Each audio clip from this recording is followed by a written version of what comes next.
वो बच्चे हिंदुओं के नहीं मरे, हमारे मरे हैं। वो बहनें आज उनकी गोदें उजड़ी हैं, तो ये हिंदुओं की नहीं जुड़ी, ये सारी इंसानियत और ख़ासतौर हमारे हिंदुस्तान की हर माँ की गोद उजड़ गई। वो बच्चे क्या अरमान लेकर उन माँओं की गोदों में थे, उनको जिन जालिमों ने मारा है, याद रख लेना जरूर एक दिन आएगा तुम्हारी माँओं की गोदें भी उजड़ेगी, जिन्होंने इन माँओं की गोदों को उजाड़ा है। एक बात। दूसरी बात यह है, हमारा हिंदुस्तान इतना पावरफुल था, हमारा हिंदुस्तान का इतना निज़ाम अच्छा था, उसके बावजूद दिन दहाड़े एलजी साहब के सामने और हमारे जितना भी जो महकमा था, पुलिस, तमाम अफसरान के सामने अगर इस तरह की हत्या हो रही हैं, तो काहे के लिए एलजी साहब को बिठाया है।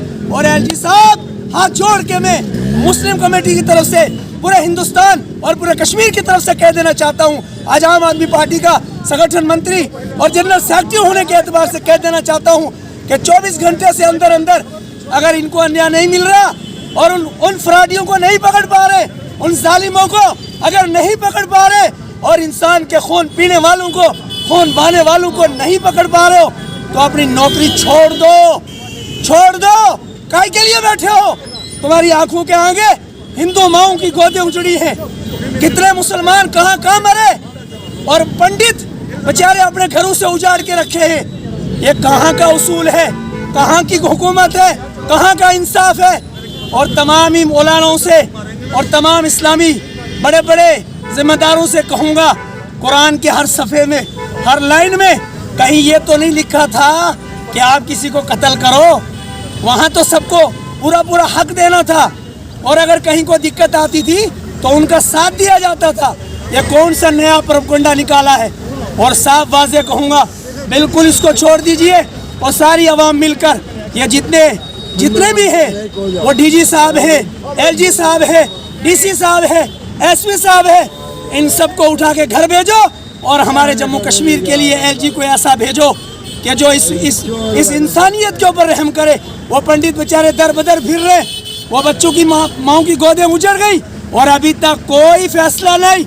आज आम आदमी पार्टी के सिपाही, आम आदमी पार्टी के कार्यकर्ता ये साफ लफ्जों में आज यहाँ पर खड़े होकर आपको वाज़ा कह देना चाहता है कि अगर आपने कोई फैसला, हुकूमत वक्त नरेंद्र मोदी जी और अमित शाह, आप कश्मीर आए थे, आपने बड़े बड़े वादे किए थे, आज उन वादों का ये खुलासा मिला, 15 लाख तो नहीं मिले, नौकरियां तो नहीं मिली, और यहाँ हिंदू मुसलमान के दरमियान जो भाईचारगी थी उसको मासूम बच्चों को सवा करके आप दिखाना चाहते हो कि यहाँ पर ये सब कुछ हो।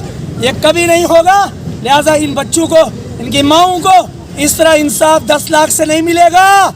उन जालिमों को पकड़ो और उनको फांसी दो। दिल्ली के अंदर एक बच्ची, उसका क्या हाल किया, हाँ, और उत्तराखंड में किस तरीके से लोग रोडों पे हैं। आपकी नींदें ही नहीं खुल रही हैं।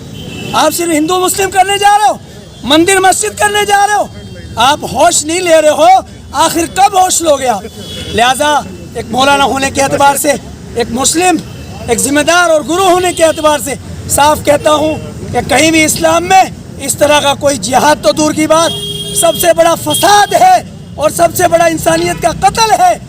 और लिहाजा इस पर जितना जल्दी हो सके शिकंजा कसा जाए, वरना ये होगा कि पहले से हम मजलूम हैं, पहले से खून की नदियां बह रही हैं, कहीं आप और कुछ करने तो नहीं जा रहे हो। लिहाजा खुदा का वास्ता उन माओं को, उन बच्चों को इंसाफ दो। ये 10 लाख का ऐलान करने से कुछ नहीं होगा। एलजी साहब, आप भूल कर रहे हो, कल आपके बच्चे। पंजाब के number 1 Guru Shan Bharti all world open challenge 11 घंटों में हर समस्या का समाधान फोन पर घर बैठे करवाएं, जैसे मोहिनी वशीकरण करवाएं या तोड़वाएं, स्पेशलिस्ट वशीकरण मुठकरनी, किसी का किया कराया, तलाक case, get ex love back in your life, love problem, love lost back, संतान का सुख ना मिलना, विदेश यात्रा में रुकावट, तनाव और विवाद की स्थिति बनी रहती है, तो ये संकेत अच्छे नहीं होते हैं। अगर आप भी किसी भी समस्या से परेशान हैं तो आज ही संपर्क करें गुरु शान भारती जी से। +91 9878640089। धन्यवाद।